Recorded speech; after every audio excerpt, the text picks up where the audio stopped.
Ça y est, l'hiver est là à Marseille. On n'a pas vraiment d'automne ici, donc on rentre gentiment dans l'hiver. Comme tu as pu le voir sur mes dernières vidéos ou stories, il faisait assez chaud jusqu'à présent. Et là, ça y est, il commence à bien cailler. On vient de se prendre une vague de froid qui nous rappelle qu'on rentre gentiment dans cette douce saison qu'est l'hiver. L'hiver, c'est un peu l'ennemi du street, hein.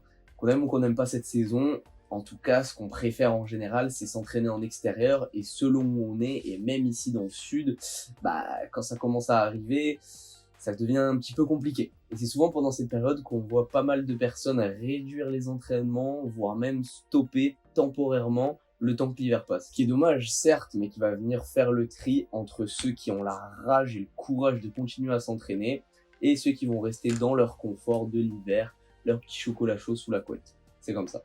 Ici, bien sûr, on va s'entraîner toujours aussi fort, malgré la température qui baisse et le soleil qui se couche plus tôt. Mais l'été prochain, on sera encore plus fort que celui d'avant. Moi, bien sûr, c'est loin d'être le premier hiver que je traverse. Et avec le temps et l'expérience, j'ai pu développer quelques petites techniques. Donc, dans cette vidéo, je te livre mes conseils pendant cette période de l'hiver et contre le froid.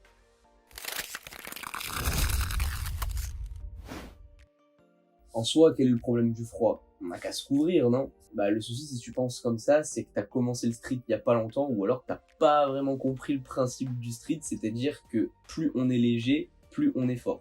Donc si tu rajoutes 10 000 couches de vêtements, tu vas te sentir plus lourd et tu seras moins fort, logique. Donc on a tout ce challenge autour du fait de réussir à rester chaud sans s'alourdir, car le fait d'être froid, en fait, ça va pas déjà de une être agréable et ça peut même augmenter le risque de blessure au niveau de nos articulations qui vont être plus aussi difficiles à échauffer. Donc bien évidemment, avant même de commencer à te livrer mes petits conseils, le conseil numéro 0, numéro -1 que je vais pouvoir te donner, c'est de penser à bien t'échauffer, d'être particulièrement attentif à l'état de tes articulations avant le début de ta séance, de bien les échauffer.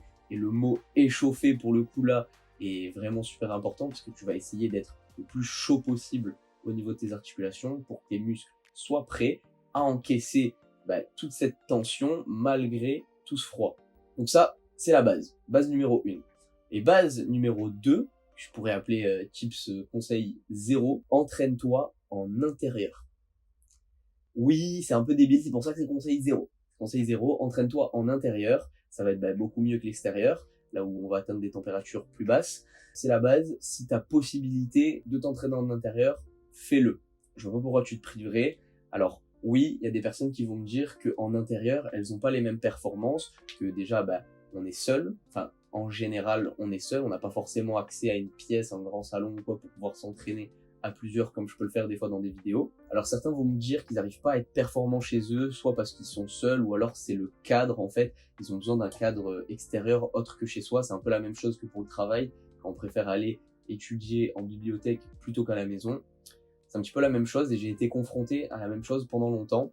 Et honnêtement, ce qui m'a fait réussir à passer ce blocage que j'avais, ça a été tout simplement de continuer à m'entraîner, de rester positif, de me dire que j'allais faire de bons entraînements, de mettre dans les meilleures conditions possibles, parce que ça présente aussi certains avantages de s'entraîner chez soi. Au-delà de lutter contre le froid, en fait, on se sent bien. Si tu as envie de boire, tu peux boire, t'as pas à amener ta bouteille d'eau au training, tu peux manger un truc si t'estimes que tu as besoin de manger pendant tes entraînements, c'est pas mon cas, mais ça peut l'être. N'hésite pas à tirer profit de ça. Alors il y a aussi le souci de quand tu vis avec d'autres personnes, t'as pas forcément envie, le regard des autres, tout ça. Honnêtement, mets ton casque, mets tes écouteurs et tu t'en fous.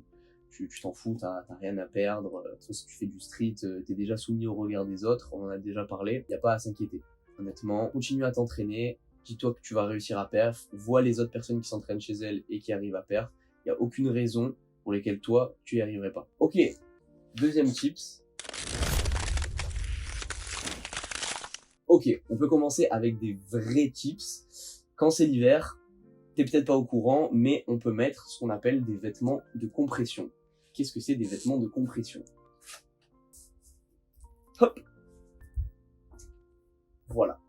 Comme tu le vois, je porte un t-shirt de compression. C'est super pratique pendant l'hiver, voire indispensable quand je t'entraîne en extérieur. Parce que bon, conseil précédent, je te dis de t'entraîner en intérieur, mais si tu peux pas, tu peux pas. Et alors, pour lutter contre le froid, porte ça. t-shirt de compression, t'en portes déjà, tu vas peut-être déjà en porter, tu savais pas à quoi ça sert. C'est assez intuitif, globalement, tu gardes la chaleur de ton corps, tu essaies de faire en sorte qu'elle s'échappe pas. C'est des vêtements qui sont conçus exprès pour les sportifs comme les footballeurs qui vont s'entraîner vers 21h, qui vont faire des matchs super tard, alors qu'il fait froid dans la nuit. Ça leur permet de garder le corps à température, de perdre le moins possible, parce que forcément, on va en reparler plus tard dans la vidéo, mais ton corps, lorsqu'il se refroidit, ce qu'il veut faire, c'est continuer à se réchauffer.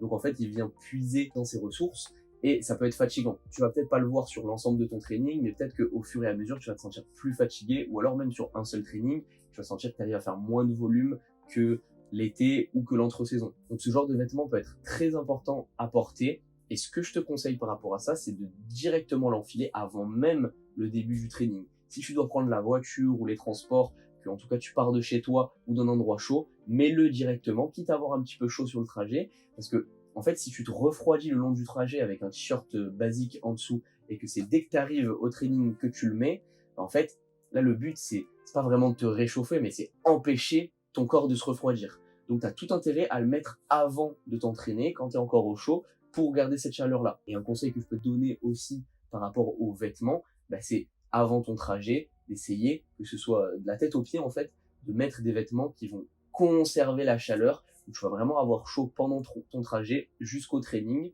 et après ton entraînement, tu vas continuer à t'échauffer et ça va réguler ta température, tu seras au top. Ces vêtements dits de compression, qu'est-ce qu'ils font? Ils te compressent, ils te serrent. Comme tu le vois, ça moule un petit peu mes biceps, pecs, tout ça. Ça peut relever un problème, c'est que sur tes front pull-up, tes push-up ou quoi, ça peut en fait te serrer et te déranger, parce que forcément ça se tient bien près du corps. On va limite aller chercher une taille en dessous pour que vraiment ça moule bien. Et ça peut être dérangeant. Et tu auras peut-être envie, je peux te le conseiller, enfin du moins il n'y a pas de contre-indication, à l'enlever pendant ta série et vite le remettre. On a des séries qui sont assez courtes en street, donc c'est ok de l'enlever pour sa série. Parce que de toute manière, pendant l'effort, tu vas encore plus avoir chaud. Et par contre, le remettre pour tes temps de repos. Important. En parlant des temps de repos, on peut passer au conseil suivant. Le repos actif. Pendant le repos, t'es pas censé te dépenser, du moins t'es pas en train de faire une série, c'est pour ça que ça s'appelle le repos, et ton corps peut se refroidir. Alors ce que je vais te conseiller, ça va dépendre des températures où tu te trouves, mais c'est le repos actif. Tu connais peut-être déjà, peut-être que ça te parle pas. Le repos actif, c'est juste continuer à avoir une petite activité physique pendant ton repos. Donc en street, tu es sur une séance planche, front, des efforts assez courts, ou peut-être des combos un peu plus longs, mais quoi qu'il arrive, tu forces beaucoup, et c'est des séries qui sont assez courtes. On n'est pas sur un marathonien qui va faire ok, j'ai une série de 10 minutes à X km/h. Donc c'est des efforts assez courts qui demandent beaucoup de force, beaucoup d'énergie, et on a des temps de repos souvent assez longs. Ce qu'on peut faire pendant ces temps de repos, qui ne va pas fatiguer les muscles, te permettre de générer de la force pour tenir ta meilleure planche, ça va être des repos actifs. Donc c'est-à-dire prendre ton temps de repos et en même temps continuer à marcher, courir ou faire de la corde à sauter. C'est les 3 grands basiques de repos actif. Il y a aussi le vélo, mais j'imagine que t'as pas un vélo à porter quand tu vas t'entraîner. Donc on va rester sur marche, course et corde à sauter. Si t'as une corde à sauter, que ça te dérange pas, que t'es à l'aise avec ce mouvement-là, je t'invite en échauffement et en repos actif à en faire entre tes séries. Alors peut-être qu'en début de training, t'es encore assez chaud, tu sens que ton corps se refroidit pas, et parce que aussi c'est pas assez tard dans la journée, selon l'heure à laquelle tu t'entraînes, donc t'auras pas forcément besoin. Ce que je te conseille, par contre, c'est de marcher tout le temps. Marche pendant tes temps de repos, ça te fait augmenter ton nombre de pas sur la journée, c'est très important, c'est important d'assez marcher tous les jours, et en plus, ça va permettre dans une moindre mesure de pas faire en sorte que ton corps se refroidisse, et en plus ça demande aucune énergie. Franchement, tout le monde est capable de marcher, mais c'est mieux que de rester assis ou allongé, que sais-je. Tu peux aussi courir, donc soit tu t'entraînes à côté d'une piste d'athlétisme, t'es à l'aise, ou alors tu veux courir sur place, mais en tout cas avoir une corde à sauter, c'est assez pratique, tu peux faire ton choix entre les deux. Troisième conseil, qui rejoint un petit peu le premier sur les vêtements de compression et quand je t'ai parlé du trajet. Si tu passes beaucoup de temps en extérieur et donc que le long de la journée, tu as le corps assez froid, ou alors même tu passes la journée à la maison, en intérieur, mais dans des pièces pas réchauffées, et que tu sens que tu as le corps froid avant d'aller au training, moi, personnellement, ça peut m'arriver de rester beaucoup chez moi et de sentir avoir les extrémités, les poignets, les coudes, les pieds qui sont assez froids. pour les pieds, tu ne sentiras pas forcément concerné si tu fais du handstand statique, mais en agilité, pas envie, moi, d'avoir les chevilles hyper froides et de risquer de me blesser. Donc, ce que j'ai pris l'habitude de faire, les jours où je me sens très froid au niveau de ces articulations-là, c'est prendre une douche bien chaude, très rapide, avant d'aller au training. Comme je te le disais, tu veux être sur le trajet le plus chaud possible. Pas forcément besoin de prendre une douche aussi longue que ce que tu fais d'habitude. Vraiment juste réchauffer ces zones-là. Ça va te permettre d'avoir ton corps le plus chaud possible avant le trajet. Et donc, ce que je te disais, ça rejoint le fait de mettre les vêtements de compression avant de partir.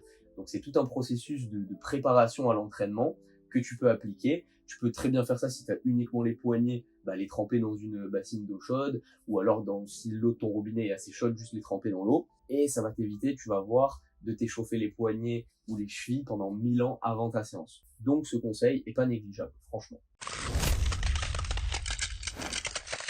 Enfin, dernier conseil spécial agilité, les only statiques, ça vous coûte rien d'écouter si un jour vous vous mettez à l'agilité, mais mon conseil, ça va être de faire beaucoup plus de volume. Alors, volume intensité, on en parle assez en only statique, en planche en front, en agi, pas trop.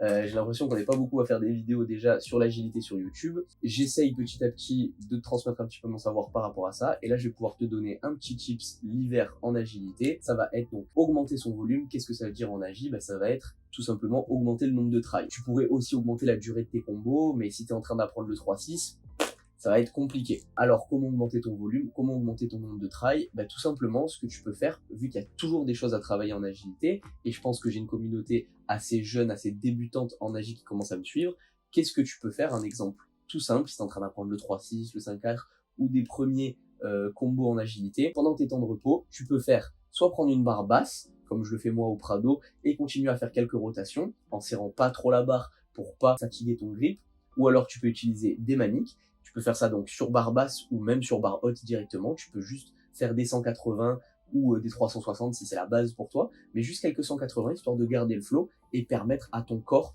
de continuer à bouger. Et en agilité, c'est hyper important de pas avoir ce moment. En fait, en agilité, pendant l'hiver, tu verras que t'envoies.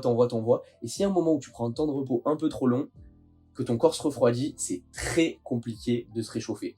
En only statique, c'est un peu plus simple. Tu refais une série avec un RPE, avec une intensité relative plus simple. Mais en agilité, c'est très compliqué de se réchauffer. Il faut limite reprendre son échauffement de zéro. Et puis du coup, si tu recommences de zéro, tu perds ce que tu étais en train de faire dans ton training. Donc très important en agilité. Tu peux aussi appliquer le repos actif en agilité. Donc courir, faire de la corde à sauter. Moi personnellement, ça m'arrive de courir ou juste de la marche rapide pendant mes repos en agilité. Et je peux te conseiller aussi de faire la même chose. Mais voilà, essaie d'augmenter ton volume. Donc une barre basse, tu fais quelques essais, comme ça tu restes en plus focus dans ta tête. Et sur une barre, si tu as des maniques, c'est le top. Sinon, essaie de pas trop serrer la barre. Mais tu fais juste quelques petits 180. Pas besoin de faire ça pendant tout ton repos. Mettons, tu as 3 minutes de repos. Au lieu de prendre 3 minutes de repos, tu coupes. Et au bout d'une minute, tu vas faire 1 minute de 180. Au bout d'une minute 30, tu fais 20 secondes. Et ça coupe en fait ton temps de repos en 2 parties. Ça te permet de vraiment pas te refroidir, mais à la fois de te reposer, d'avoir la tête tranquille, de penser au combo d'après.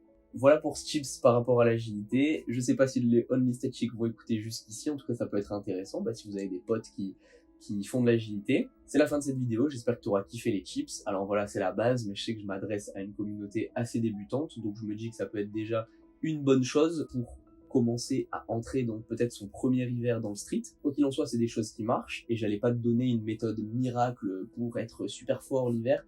Il y en a pas. On a tous froid. Et on va tous devoir un petit peu à un moment serrer les dents. Mais il y a des petits tips qui peuvent te sauver quelques séances pendant cet hiver. Les jours où tu te lèves et tu vois qu'il fait un peu plus froid que d'autres, le petit chips, dans cette Kaneki, je passe un beau training. J'espère que ça pourra t'aider. J'espère que tu as kiffé la vidéo. N'hésite pas à me le dire en commentaire. Lâchez le petit like, ça m'aide beaucoup. Si tu as d'autres idées de vidéos dans ce style, mets-les en commentaire. J'espère que maintenant tu vas tout casser été comme hiver. Entraîne-toi bien. C'était Kaneki. À la prochaine. Bye bye.